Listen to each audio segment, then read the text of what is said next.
రాష్ట్రం పూరీలోని న్యాయ కళాశాలలో జరుగుతున్న ఓ కార్యక్రమానికి సుప్రీంకోర్టు ప్రధాన న్యాయమూర్తి జస్టిస్ రంగనాథ్ మిశ్రాను ముఖ్య అతిథిగా ఆహ్వానించారు. జస్టిస్ రంగనాథ్ మిశ్రా చాలా రోజుల తర్వాత సొంత రాష్ట్రానికి రావడంతో కాలేజీ ఫంక్షన్ కు ముందు పూరీలోని జగన్నాథ ఆలయానికి వెళ్లారు. స్వామివారి దర్శనం అనంతరం తిరిగి వస్తుండగా రంగనాథ్ బాబు అనే పిలుపు వినిపించింది.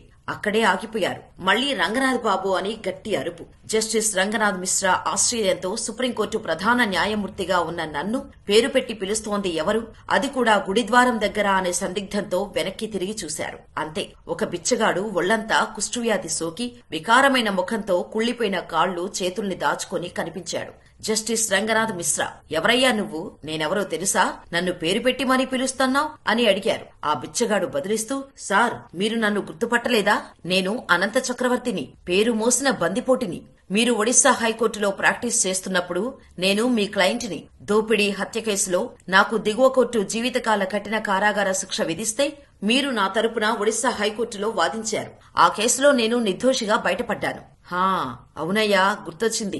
నువ్వేంటి ఇలా అయిపోయావు అని జస్టిస్ రంగనాథ్ మిశ్రా ఆశ్చర్యంగా అడిగారు. అయ్యా, ఇప్పుడు మీకు నిజం చెబుతాను. ఆ రోజున నేనే అతడిని హత్య చేసి డబ్బు నగలు దోచేశాను. మనుషులు విధించే శిక్ష నుంచి నేను బయటపడినప్పటికీ సర్వశక్తిమంతుడి న్యాయస్థానంలో మాత్రం కఠినంగా శిక్షించబడ్డాను. ఆ రోజు నిర్దోషిగా బయటకు వచ్చిన కొన్నాళ్లకే నేను కుష్ఠవ్యాధి బారిన పడ్డాను.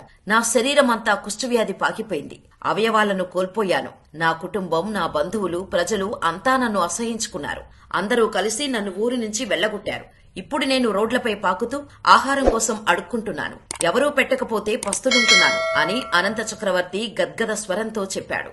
చక్రవర్తి మాటలు విన్న జస్టిస్ మిశ్రా అతనికి ఓ 100 రూపాయల నోటు ఇచ్చి బరువెక్కిన హృదయంతో మౌనంగా అక్కడి నుంచి వెళ్లిపోయారు. తర్వాత లా కాలేజీలో జరిగిన ఫంక్షన్లో పాల్గొన్న జస్టిస్ మిశ్రా కన్నీళ్లతో ఈ వాస్తవ సంఘటనను వివరించారు. మనకున్న చట్టాలకు లోబడి మాకున్న విచక్షణ ప్రకారం ఎవరినైనా శిక్షించటానికి లేదా విడిపించటానికి న్యాయమూర్తులుగా తీర్పులు ఇస్తాం. కానీ అన్నిటికంటే పైన మరొక ఉన్నత న్యాయస్థానం ఉంది. అక్కడ ఏ తెలివి పనిచేయదు. తప్పు చేసిన దోషి ఖచ్చితంగా శిక్షించబడతాడు. దీనినే లా ఆఫ్ డిస్ట్రిబ్యూషన్ అంటారు. కర్మ ఎవరినీ వదిలిపెట్టదు అని జస్టిస్ రంగనాథ్ మిశ్రా చెప్పారు. ఇది మీకు కథలాగా అనిపించొచ్చు, కానీ యథార్థంగా జరిగిన సంఘటన.